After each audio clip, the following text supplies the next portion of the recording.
पुण्यात काल झालेल्या पावसामुळे अनेकांच्या घराच्या भिंती कोसळलेल्या आहेत। पुण्यातील जनता वसाहतीत अनेकांचे संसार आता उघड्यावर पडलेत। अनेकांच्या घरात पाणी शिरलंय तर काही घरांच्या भिंती कोसळल्यात। जनता वसाहतीतील अनेक घरांची पडझड झाली असून प्रशासनाची मदत पोहोचली नसल्याचा आरोप या स्थानिकांनी घेतलाय। याचा आढावा आमच्या प्रतिनिधींनी घेतलाय, आपण पाहूयात। आता मी जनता वसाहत या परिसरात आलोय। या गल्ली क्रमांक 53 मध्ये जर आपण बघितलं तर इथं हे घर आहे, ज्या घरावर मोठं झाड पडलं आणि झाड पडल्यामुळं मागची जी भिंत आहे ती पूर्णपणे या ठिकाणी तुटलेली आहे, पडून आतमध्ये आलेली आहे। वरचं जे छप्पर आहे, पत्रा आहे, तो देखील पूर्ण आतमध्ये आलेला आहे। अशी परिस्थिती काल या वादळी वाऱ्यामुळं आणि पावसामुळं झालेली आहे।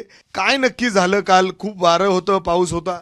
काल असा मोठा पाऊस पडले तर बर्फ पडत होते। माझे पोरग ते तिथे थांबलं होते, हे विंडो होती तिकडे बघायला गेला आणि बघायला गेले जसं त्याच्या पप्पानी बोलवले आणि जसं आलं की मग असं हे झाड पडले।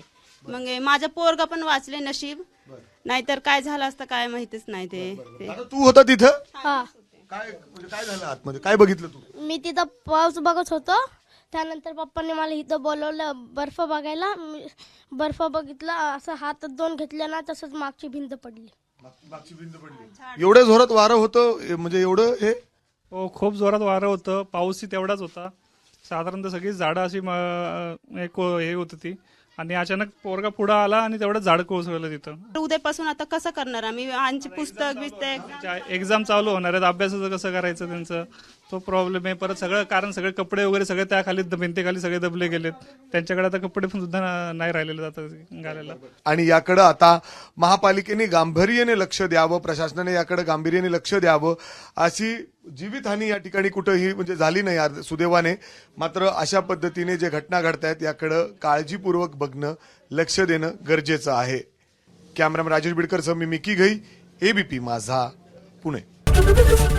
एबीपी माझा, उघडा डोळे बघा नीट।